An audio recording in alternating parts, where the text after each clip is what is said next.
Welcome friends.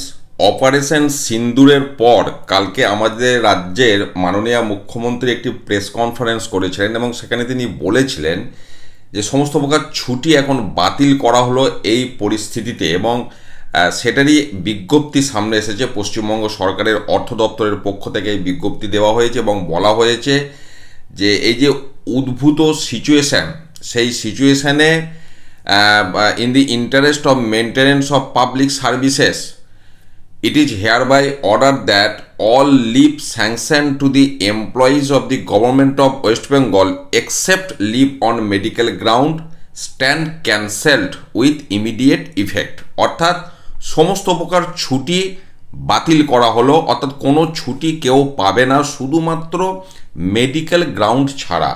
Medical গ্রাউন্ডে অসুস্থতার বিষয়ে যদি কারো ছুটি নেবার প্রয়োজন হয় সেটা তিনি পাবেন। আদারওয়াইজ রাজ্য সরকারি কর্মীদের সমস্ত প্রকার ছুটি বাতিল করা হলো।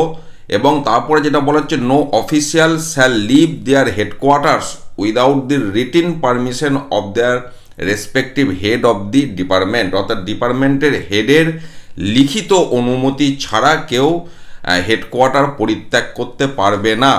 এবং আবার বলা হচ্ছে যে এটা পাবলিক ইন্টারেস্টে ইস্যু করা হয়েছে এই বিজ্ঞপ্তি, and shall remain effective until further order. পরবর্তী অর্ডার না দেওয়া পর্যন্ত এই বিজ্ঞপ্তি কার্যকর থাকবে।